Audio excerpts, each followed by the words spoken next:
Professor Xandor Quills had spent decades ridiculing humans as nothing more than interstellar myths, until, in the middle of his lecture hall, 7 bipedal creatures strode in, refuting every theory he held dear.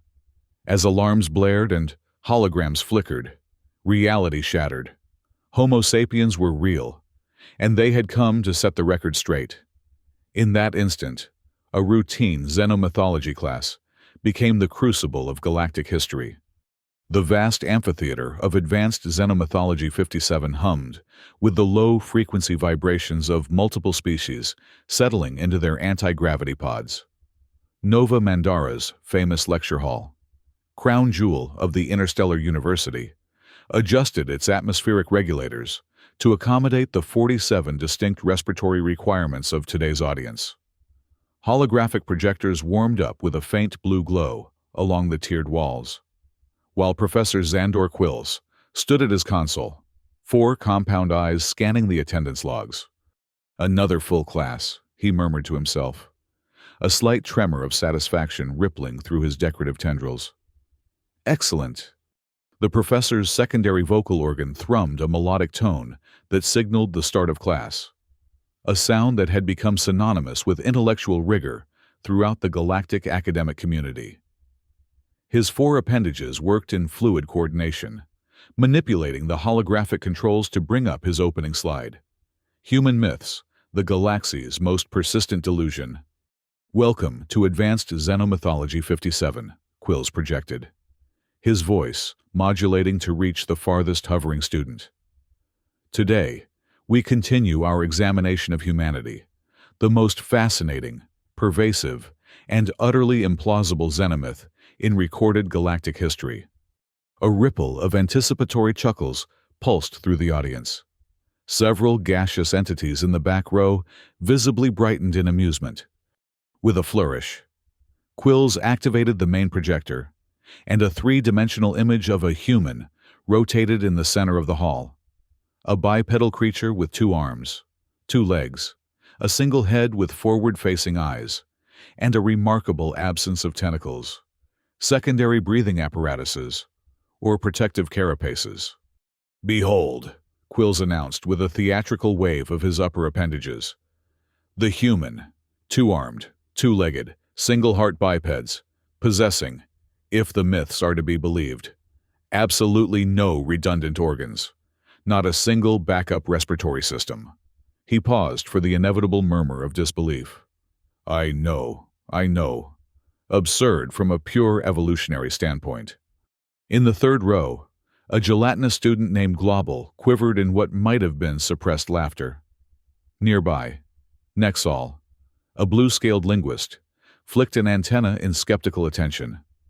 The purple gaseous entity, known as Gaspar, expanded slightly in intellectual curiosity. Yet this preposterous anatomical configuration appears in myths across 47 star systems, spanning roughly 40,000 standard galactic cycles. Quills navigated through a series of holographic star charts. Each independent civilization somehow developed identical human folktales without any direct contact. Remarkable convergent xenomythology, is it not?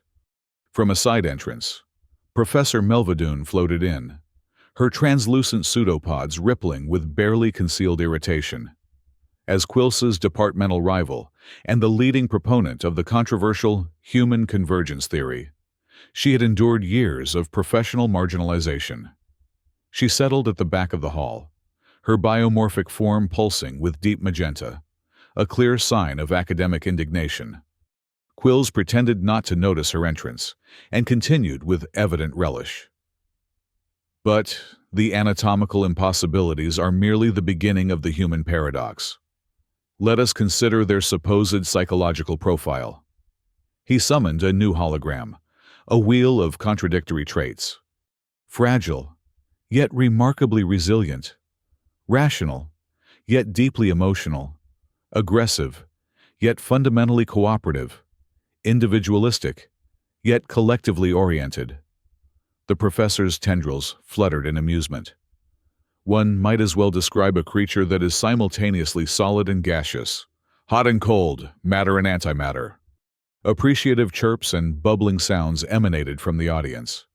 In the front row, a six-armed ecologist named Alvy diligently took notes, her appendages moving in synchronized efficiency. Professor Drew, a junior lecturer with enthusiasm that exceeded his experience, hovered near the projection controls, recording every detail of Quill's presentation. His membranous wings fluttered in admiration. Most fascinating, Quills continued, is the mythic human capacity for what xenoanthropologists term the defiance narrative. According to Folklore, these creatures routinely persisted in the face of certain doom, statistically impossible scenarios, and somehow prevailed.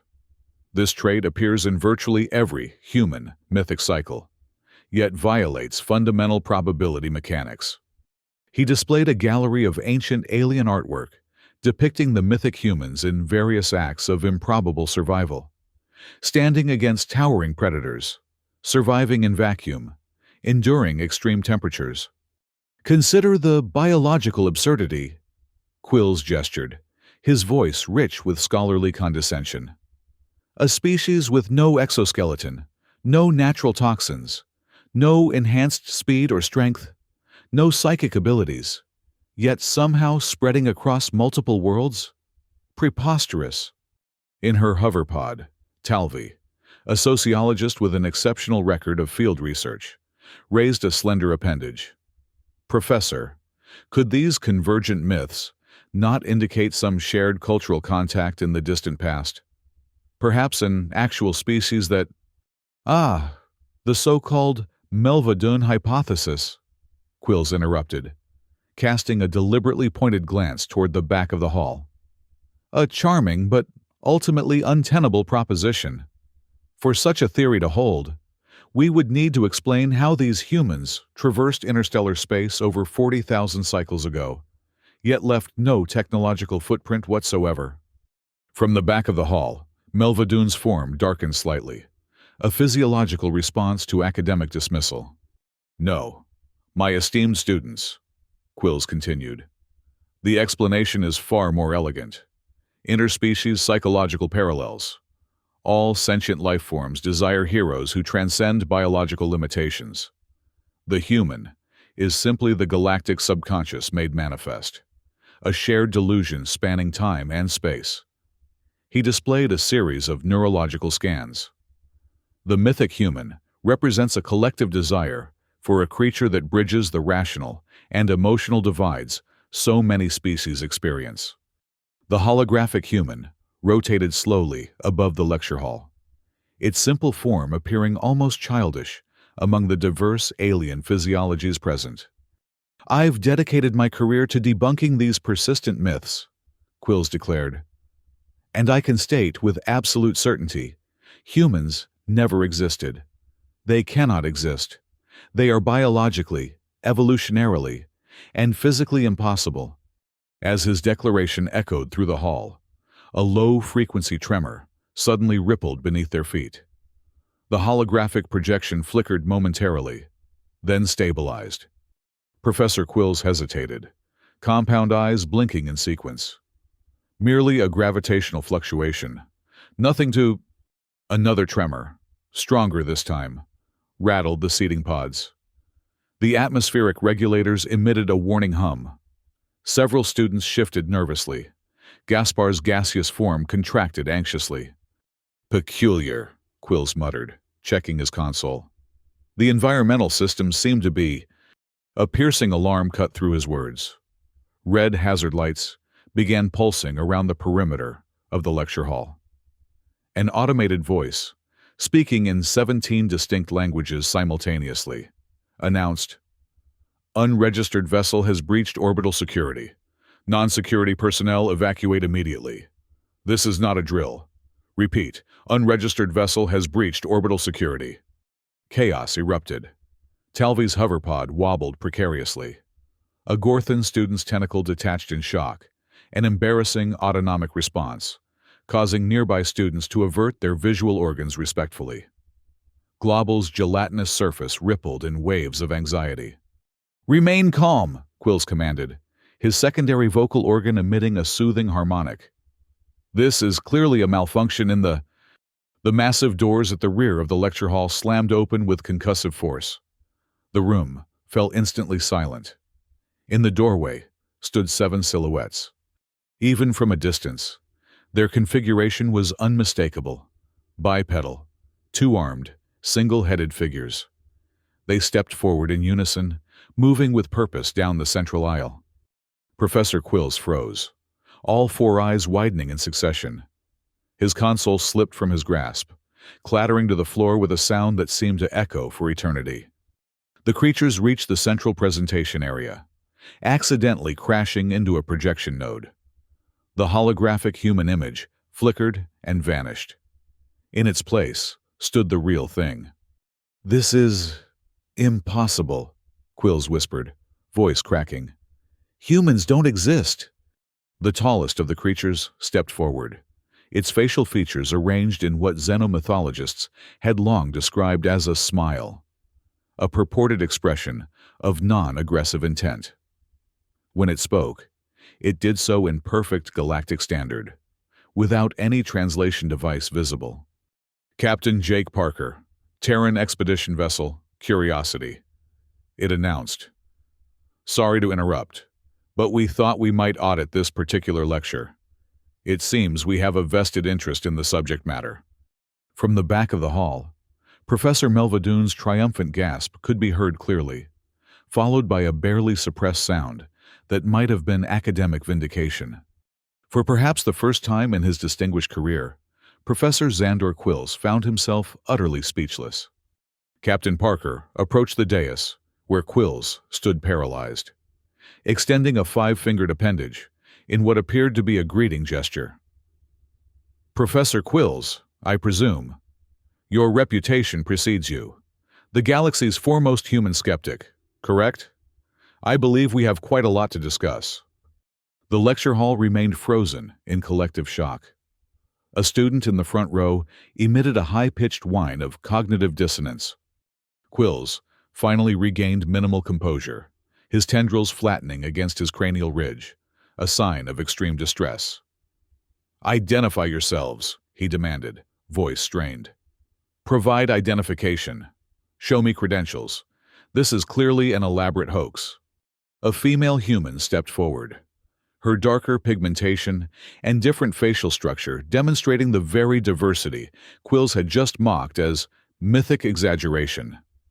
She activated a handheld device that emitted a soft blue light. "Lieutenant Maya Torres, Science Officer. These readings confirm trace temporal radiation within this building." She tilted the screen toward Quills. "We've been tracking these signatures across 3 sectors. Proxima B artifacts show conclusive evidence of time displacement technology. The signatures match your location exactly." Another human, taller and broader than the others, moved to stand beside Parker. "Commander Alexei Vulov," he introduced himself, his voice deeper than the others. "And we're not a hoax, Professor. We're the real humans. We have quite a few questions about why the galaxy seems to think we're extinct or mythical." The audience erupted in a cacophony of exclamations, questions, and physiological distress responses. Several recording devices activated simultaneously as students scrambled to document the unprecedented event. Parker raised his hands, a gesture that somehow commanded immediate attention. "Perhaps we could continue this lecture with some slight amendments to the curriculum." Quills's professional pride finally overcame his shock. "This proves nothing," he insisted, tendrils quivering. "You could be any number of shape-shifting species, Xeroxians, perhaps, or genetically modified Tholians." Torres held up her scanner again. "Your skepticism is understandable, Professor, but our genetic signatures are unmistakable. We are Homo sapiens, humans, exactly as your myths describe, and we can prove it." Parker nodded to another member of his crew, a human with auburn hair. "Dr. Omar Jackson, our anthropologist. Doctor, would you share what we found on Proxima B?" Jackson stepped forward, activating a holographic projector of his own. The image that appeared showed ruins of what appeared to be an ancient research station. This abandoned facility contained evidence of time manipulation technology, non-human in origin. We believe this explains your convergent myths. Professor, humans weren't imagined independently across 47 star systems. We were scattered, fragmented through time and space. In the front row, Nexal leaned forward, antennae twitching in excitement. Parallel myths across 40,000 cycles. They're not myths at all, but memories. Gaspar expanded dramatically, changing color from purple to an interested blue. Extraordinary, the probability of such precise anatomical convergence across unrelated mythologies. Quills's mind raced, desperately searching for alternative explanations. His entire academic legacy, decades of publications, lectures, and debates, was crumbling before his eyes. Impossible, he muttered, though with noticeably less conviction. The biochemistry would have prevented such... Perhaps, interrupted Melvadoon, floating closer to the center of the hall. You would be willing to demonstrate some of these supposedly impossible human traits, Captain Parker? The ones Professor Quills has just finished mocking as mythological absurdities? Parker exchanged glances with his crew, his lips curving upward again in that unsettling smile. With pleasure. The next hour unfolded in a series of demonstrations that shattered every xenomythological tenet Quills had ever taught. First came what Parker called the Defiance narrative. Torres activated a holographic recording showing humans on a world called Hokai Prime, facing a massive predator. Despite being clearly outmatched, the humans stood their ground, coordinating with astonishing speed to evade the creature's attacks and eventually escape, exactly as the myths had always described. This is basic survival behavior, Parker explained, as the audience watched in stunned silence. Humans routinely face situations with statistically minimal chances of survival, and find a way through. Global's gelatinous form nearly collapsed in awe before reforming. Next, Commander Vulov demonstrated what he called the cooperation paradox. He played footage of humans with visibly different characteristics working together after crash landing on a harsh world called Karux 9. Within hours, despite having no prior relationship, they had established shelters, rationed supplies, and begun repairs, exhibiting the exact cooperative behaviors Quills had deemed psychologically incompatible with their supposed individualism. Humans can be fiercely individual and remarkably collective, Vulov explained. We consider this a strength, not a contradiction. A student with crystalline appendages chimed in. Just as the Ballad of the Seven Wanderers describes, they built a fortress from nothing when the three moons aligned. Throughout these revelations, Quills stood motionless, his academic worldview disintegrating with each new piece of evidence. For the final demonstration, a red-haired human woman stepped forward. Lieutenant Sarah Murray, cultural liaison, she introduced herself. You've questioned our capacity for art without survival function. Perhaps this will clarify. She activated a small device that began emitting sounds, complex, layered patterns of vibration that formed what humans called music. The composition had been created during a deep space mission, Murray explained, when humans were alone in the void. The effect on the alien audience was profound. Several species convulsed as the unfamiliar harmonic frequencies triggered involuntary physiological responses. Others remained utterly still, sensory organs focused with intense concentration. Why? Quills finally asked, voice barely audible. Why create such patterns when they serve no survival purpose? Murray's expression softened. Because we find it beautiful, Professor. Because it connects us to each other and to something larger than ourselves. Isn't that reason enough? Before Quills could respond, another human stepped forward, a woman with sharp features and formal attire. "Ambassador Diana Reeves," she announced, checking a communication device. "Captain, we've just received word. Earth's leadership has been notified of our contact here. They're demanding formal recognition from the Galactic Coalition. This is escalating beyond an academic discussion." Parker nodded grimly. "Professor, what began as an impromptu lecture crash has become something far more significant. Your university is now the center of what may become the most important interspecies summit in millennia." Quills felt the weight of history settling upon his shoulders. If he failed to navigate this properly, his career would be the least of his concerns. The safety of the campus, perhaps even broader galactic stability, hung in the balance.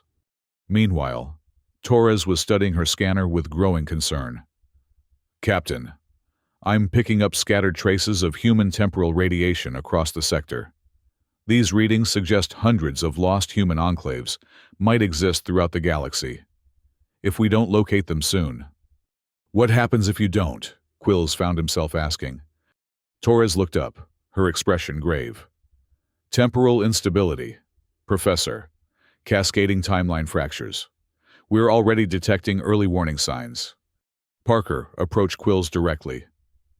"We need to understand what happened to us, and why the galaxy believes we're mythical. Your xenomythological research may hold the key." Quills felt his academic pride surge one last time. "If humans truly existed in this galaxy for millennia, prove it. Show me evidence predating your arrival here today." The challenge hung in the air for a moment before Dr. Jackson stepped forward again. "Very well, Professor. An academic debate, right here, right now." Jackson produced a crystalline tablet, etched with unfamiliar script. "Recovered from Proxima b.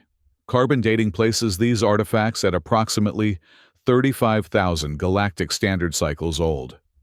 The writing is undeniably human, a language called Sanskrit. And look here." He highlighted a section containing star charts. "These constellations match ancient galactic configurations, precisely corroborating the timeline of your so-called myths." The evidence was compelling, but Quills wasn't finished. "Correlation is not causation. One artifact doesn't—" "Then perhaps this will convince you," Parker interrupted, activating a series of hollow recordings. These were recovered from temporal backup systems, fragmented but authentic.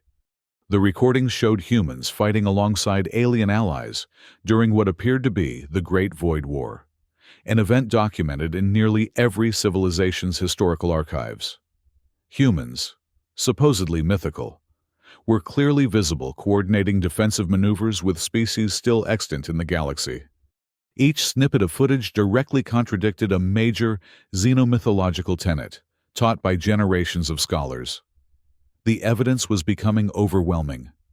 Quills felt something inside him breaking, not just his theories, but the very foundation of his intellectual identity.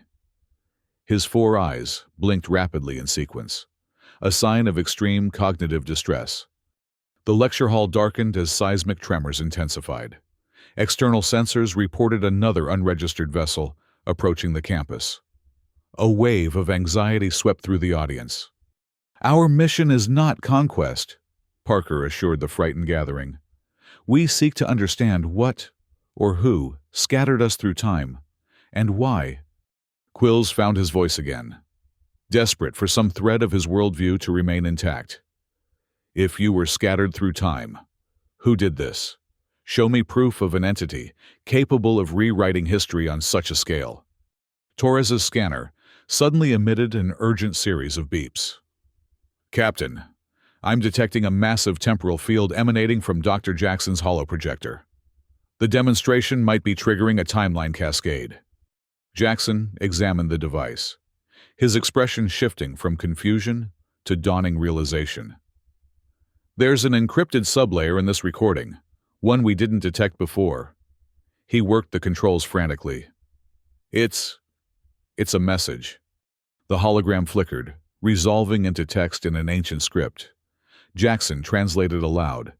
Prevent the union of Earth and Galactic Coalition, or all species will perish.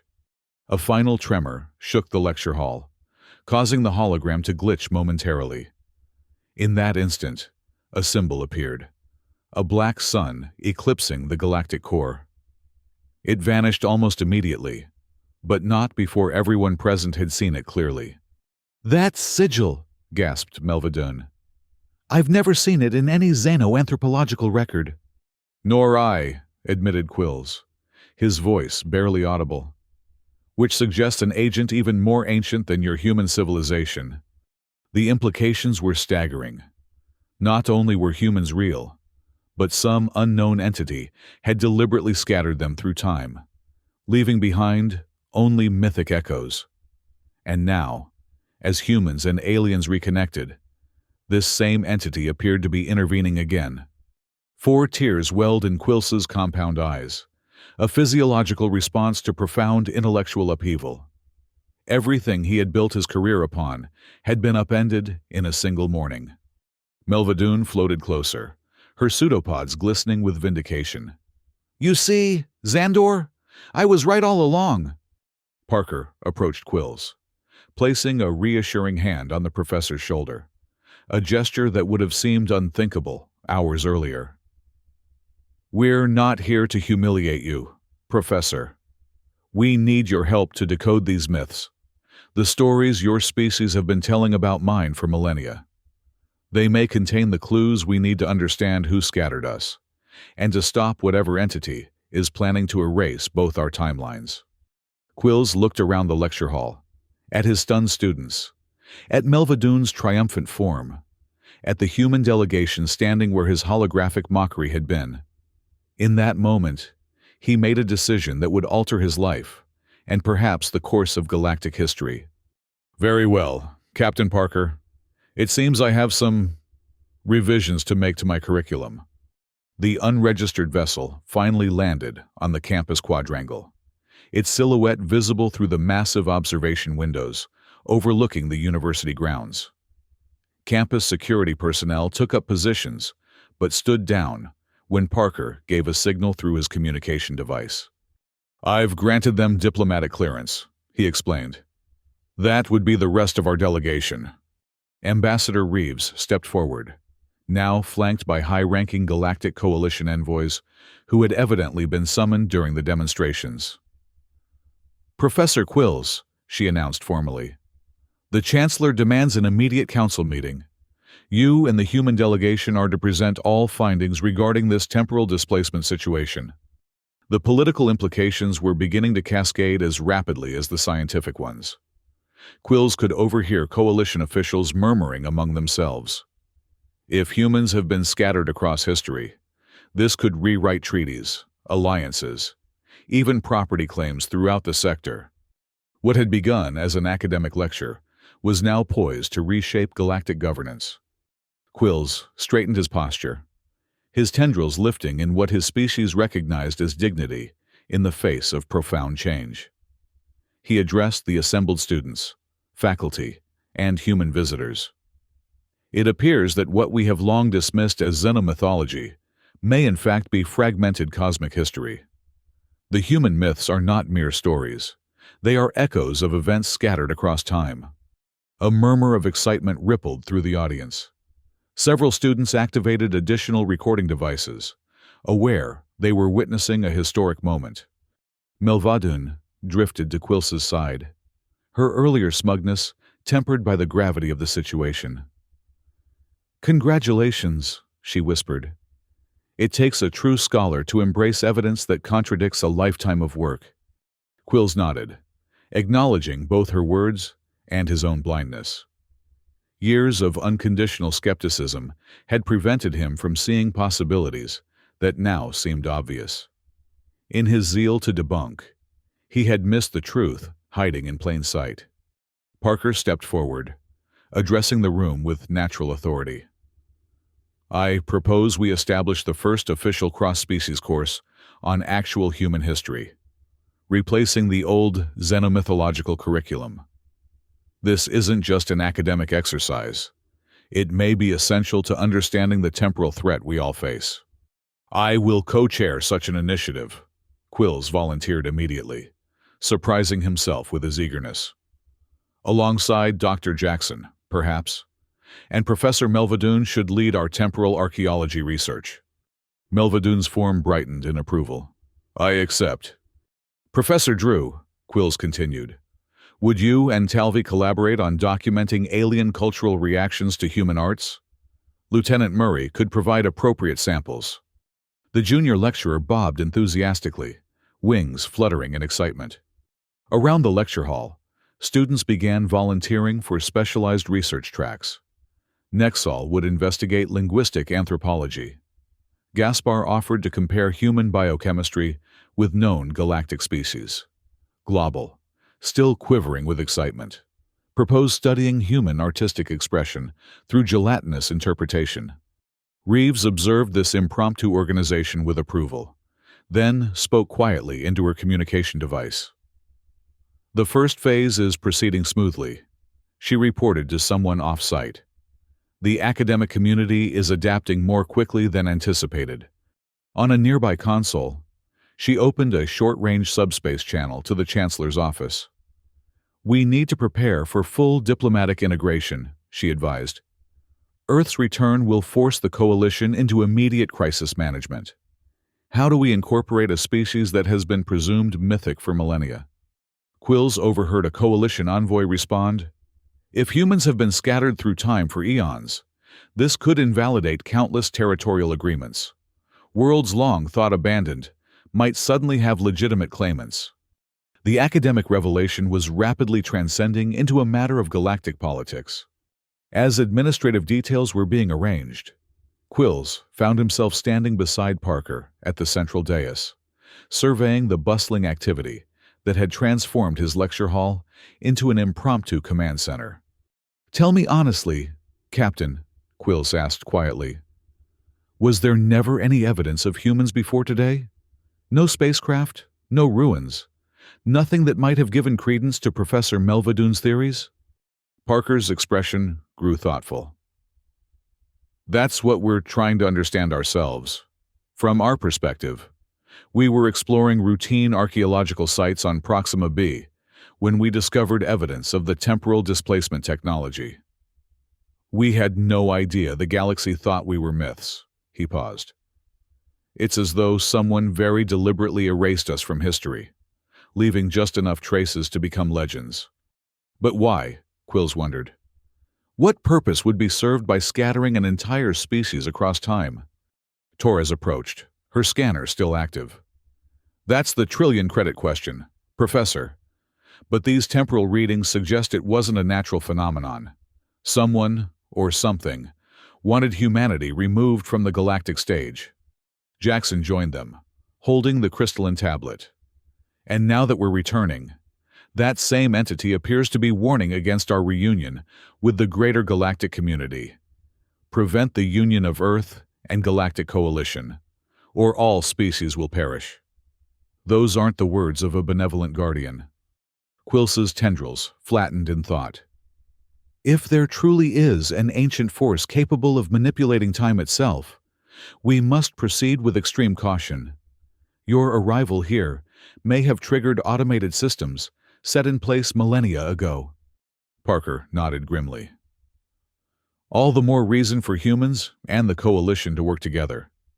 If this entity scattered us once, it could attempt something even more drastic next time. In the hours that followed, Quills addressed the remaining students and human crew members. Today, we witness the dissolution of a myth. Tomorrow, we shall build a new framework for understanding humanity, and perhaps uncover the truth behind their temporal displacement. He began assigning formal research groups. The temporal archaeology team would be led by Melvadoon and Torres, tasked with cataloging scattered human enclaves throughout the galaxy. Their priority would be identifying patterns in the displacement and searching for additional warnings or messages embedded in artifacts. The cultural exchange team, headed by Parker and Jackson, would develop a comprehensive human primer, an introductory compendium of human biology, psychology, art, and history to replace the flawed xenomythological texts that had dominated academia for centuries. The Xenoanthropological Advisory Board, co-chaired by Quills himself and Professor Drew, would liaise between the university and coalition governance, ensuring that academic findings informed diplomatic efforts appropriately. As the assignments were distributed, Lieutenant Murray approached Global, who was still quivering with excitement. From a small pouch, she removed a delicate wooden carving of an avian creature, what humans called a bird. This was carved by hand, she explained, presenting it to the gelatinous student.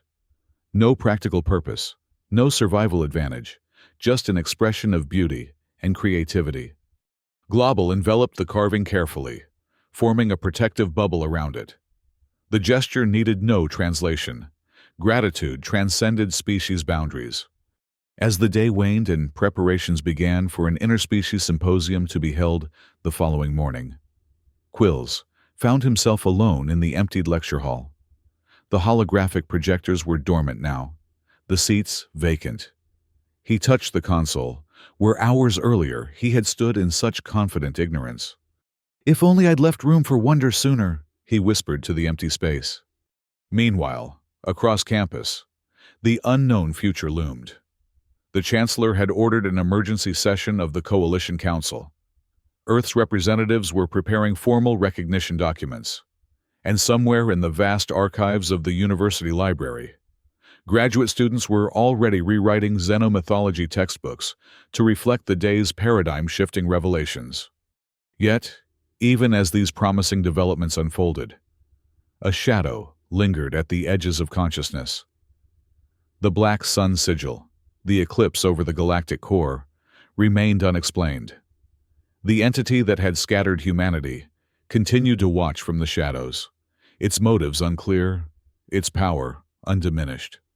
Across the sector, on an obscure coalition monitoring station, a technician observed a destabilizing temporal field forming in a remote system. The readings matched those detected at Nova Mandara, but with significantly greater intensity. In that distant location, a figure stood before a broken temporal engine, features obscured by an ancient mask. "We must stop them," the figure murmured, manipulating controls that predated any known civilization. "Before they undo the galactic peace we sacrificed so much to create." The temporal engine hummed to life, its energy signature rippling across space-time. A warning, a threat, or perhaps a desperate plea from one who had witnessed horrors that history had mercifully forgotten. In the end, myth and reality had merged in that shattered lecture hall on Nova Mandara. The boundaries between folklore and history had dissolved, revealing a more complex truth than either Quills or Parker had anticipated. Now, in the corridors of the interstellar university, a new voyage was beginning, one that might determine the fates of both humans and the countless species who had believed them extinct. For Professor Xandor Quills, four-eyed xenoanthropologist and reluctant revolutionary, the most profound discovery was not the existence of humans, but the recognition of his own intellectual limitations. In admitting he had been wrong, he had opened the door to greater truths. And somewhere in the quantum foam of reality, ancient engines stirred, responding to the reunion that their creators had sought so desperately to prevent. The myth of humanity had ended. The history of a reconnected galaxy was just beginning. The following morning, the campus buzzed with unprecedented activity. News of the humans' arrival had spread throughout the system, drawing scholars, officials, and curious onlookers from neighboring worlds. Security checkpoints had been established at all entrances, with coalition peacekeepers working alongside human representatives to maintain order. In what had once been Quills's modest office, a command center had been established. Holographic displays showed real-time data from Torres's temporal scanners, mapping radiation signatures across 17 sectors. The patterns were troubling, concentrated bursts of activity that suggested coordinated manipulation rather than random anomalies. The displacement wasn't a single event, Torres explained. indicating a cluster of readings near the galactic rim. It appears to have been implemented in waves, beginning approximately 40,000 cycles ago, and continuing for several millennia. Precisely when the first human myths began appearing in our historical records, Melvadoon noted, her pseudopods rippling with academic excitement. The correlation is undeniable. Quills studied the data, his compound eyes processing multiple information streams simultaneously. But why leave traces at all? If this entity wished to remove humans from galactic history, why not erase them completely? Jackson looked up from the crystalline tablet he'd been analyzing. Perhaps complete erasure wasn't possible, or wasn't the goal. These scattered temporal signatures suggest humans were deliberately dispersed rather than eliminated. Like seeds, Vulov suggested, planted across time and space. Or a backup system, Parker added, ensuring humanity couldn't be completely destroyed in a single stroke. The implications were both hopeful and disturbing. If humans had been scattered as a preservation measure, it suggested someone had acted to save them from extinction. But the warning against reunification implied a different motive, that humanity posed some threat when united with the greater galactic community. Meanwhile, in the Great Assembly Hall, Professor Drew was coordinating with Lieutenant Murray on a comprehensive presentation of human cultural achievements. Holographic displays showcased Earth's diverse artistic traditions, from ancient cave paintings to orbital symphonies composed in zero gravity. The aesthetic response varies dramatically by species, Drew observed, wings fluttering in excitement as he recorded reactions. Crystalline entities appear particularly responsive to human musical patterns, while methane breathers show stronger reactions to visual art. Murray nodded, adjusting the output of a musical selection. On Earth, we've long debated whether art appreciation is universal or culturally determined. It seems we're witnessing both phenomena simultaneously. Across campus, Nexol had assembled a linguistic team to analyze communication patterns between humans and various alien species.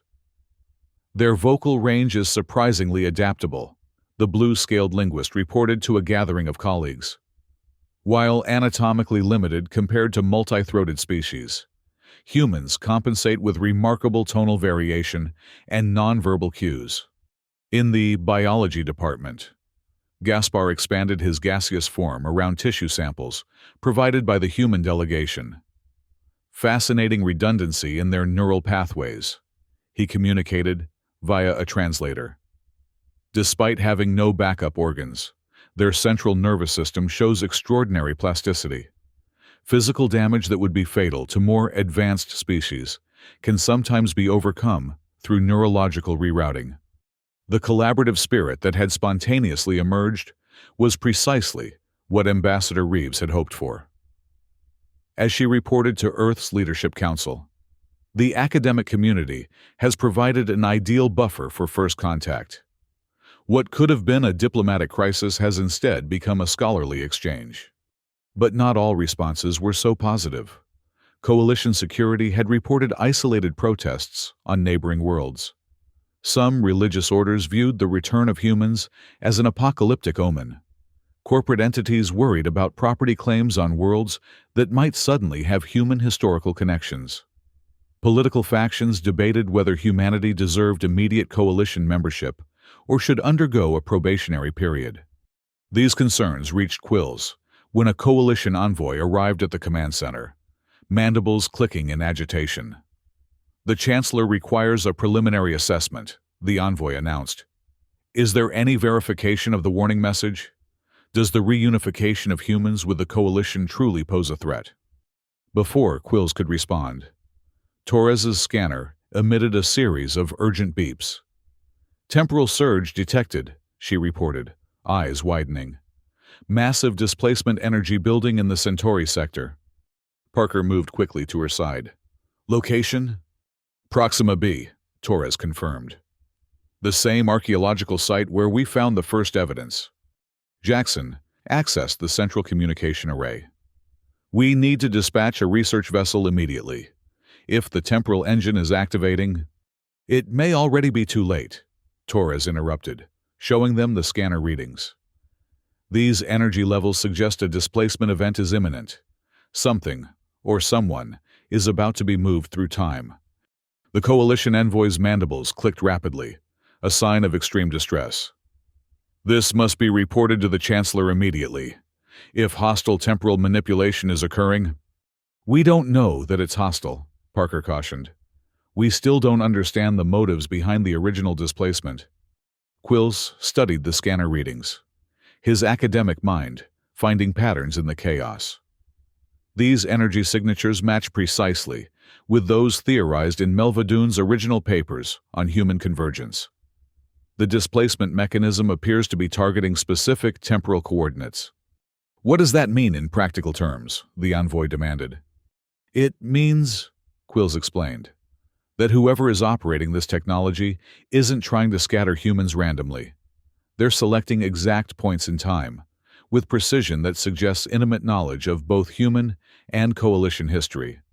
Ambassador Reeves, who had been monitoring the situation silently, finally spoke.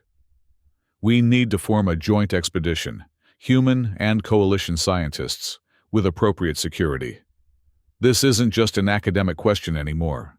If someone is manipulating time itself, every civilization in the galaxy is at risk. The coalition envoy hesitated, clearly torn between diplomatic protocol and the urgency of the situation. I'll consult with the Chancellor, but such authorization may take days. We don't have days, Torres interjected, showing new scanner readings. The temporal field is expanding. At this rate, it could engulf the entire Centauri sector within hours. Parker faced the envoy directly. With or without coalition authorization, the Curiosity will depart for Proxima b immediately. This threat originated with humans, and we intend to address it. Any coalition representatives who wish to join us are welcome. The challenge hung in the air for a moment before Quills stepped forward. As the foremost human historical scholar, in the sector, I volunteer to accompany the expedition. Melvadoon's form pulsed with determination. As do I. My temporal archaeology expertise may prove essential. One by one, others joined. Nexol offering linguistic skills. Gaspar proposing atmospheric analysis.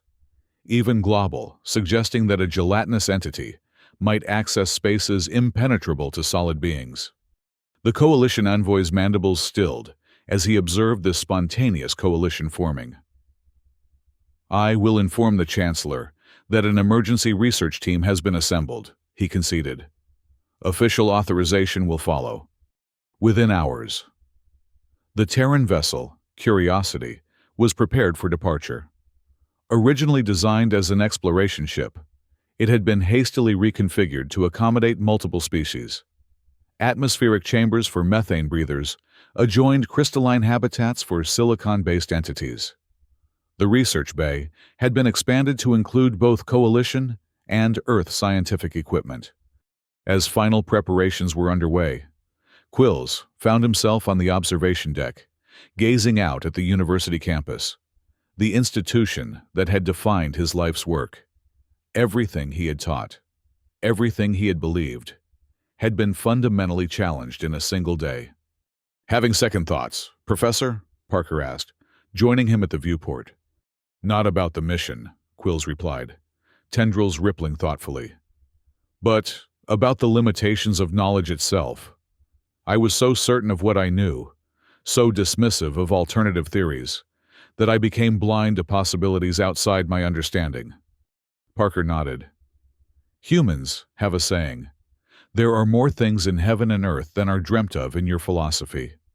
It's from an ancient playwright named Shakespeare. Appropriate, Quills acknowledged. Though I suspect even your Shakespeare never imagined anything quite like this. The ship's systems announced final boarding calls. Throughout the vessel, coalition scientists and human crew members made last-minute preparations. In the main hold, Melvadoon was instructing a team of graduate students on proper handling of temporal artifacts. Nearby, Torres and Jackson calibrated their scanning equipment to detect the unique radiation signature of the displacement engine. As Quills made his way to the bridge for departure, he passed the room where Lieutenant Murray had established a cultural exchange center. Inside, Global was attempting to recreate human dance movements, his gelatinous form stretching and contracting in rhythmic patterns that approximated, if imperfectly, the motions of a human ballet. The sight brought an unexpected warmth to Quills's consciousness. For all their biological differences, for all the millennia of separation, there remained a fundamental capacity for connection, for finding common ground in art, in science, in the shared pursuit of knowledge. On the bridge, Parker took command, his crew working in seamless coordination with coalition specialists. "All systems green," reported Commander Vulov from the navigation station. "Course to Proxima B plotted and confirmed." "Temporal monitoring equipment online," added Torres. "We'll have continuous readings throughout the journey." Ambassador Reeves occupied a diplomatic station, maintaining direct communication with both Earth authorities and the coalition chancellor.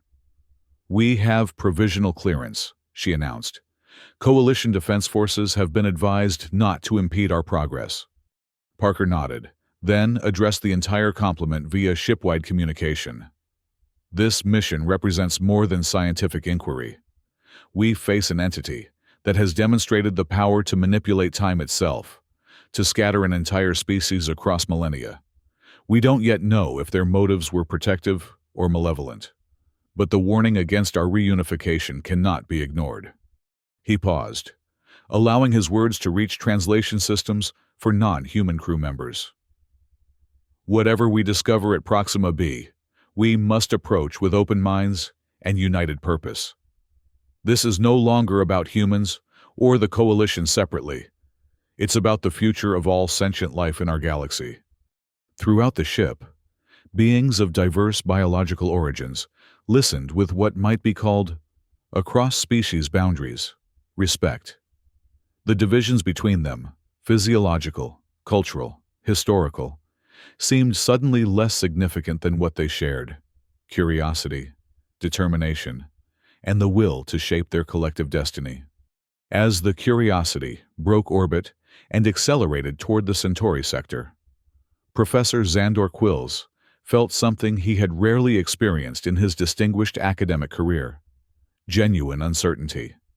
The foundations of his knowledge had been shaken, his most cherished theories disproven. Yet, in that uncertainty, lay a kind of freedom, an opening to possibilities he had never before considered. Humans, once dismissed as mythical, now stood beside him on a mission to uncover truths that transcended both their histories. The black sun sigil, the eclipse over the galactic core, remained unexplained. The entity that had scattered humanity continued to act from the shadows. But no longer would they operate unopposed. No longer would their manipulations go unquestioned. As the stars streaked past the viewports, Quills allowed himself a moment of reflection.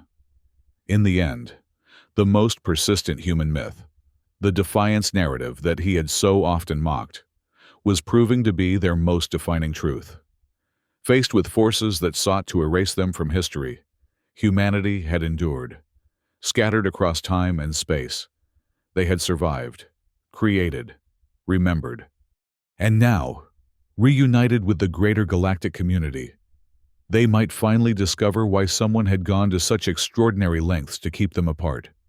The myth had become reality. The lecture hall had become a crucible of discovery. And Professor Xandor Quills, once the galaxy's foremost human skeptic, found himself embarking on the greatest xenoanthropological expedition in history, alongside the very beings whose existence he had spent decades denying. The universe, it seemed, had a sense of irony after all. On the distant world of Proxima B, the temporal displacement engine continued its activation sequence. The ancient mechanism, built by hands that had turned to dust eons ago, responded to protocols established when the galaxy was young. Energy patterns coalesced, forming intricate geometric configurations that bent the fabric of reality itself. Before the console stood the masked figure, adjusting controls with practiced precision. "They must not reunite," the figure murmured. "The cycle cannot be allowed to begin again." The engine's hum deepened, resonating at frequencies that vibrated through quantum states. A black sun began to form in the projection field, the same sigil that had appeared momentarily in Quilsa's lecture hall. The eclipse that would reshape history was about to begin anew. And racing toward this confrontation, the Curiosity carried its improbable alliance of humans and aliens, beings united by curiosity, driven by necessity, and guided by the fragile hope that myth and reality, when properly understood, might yet reveal a path to survival for all.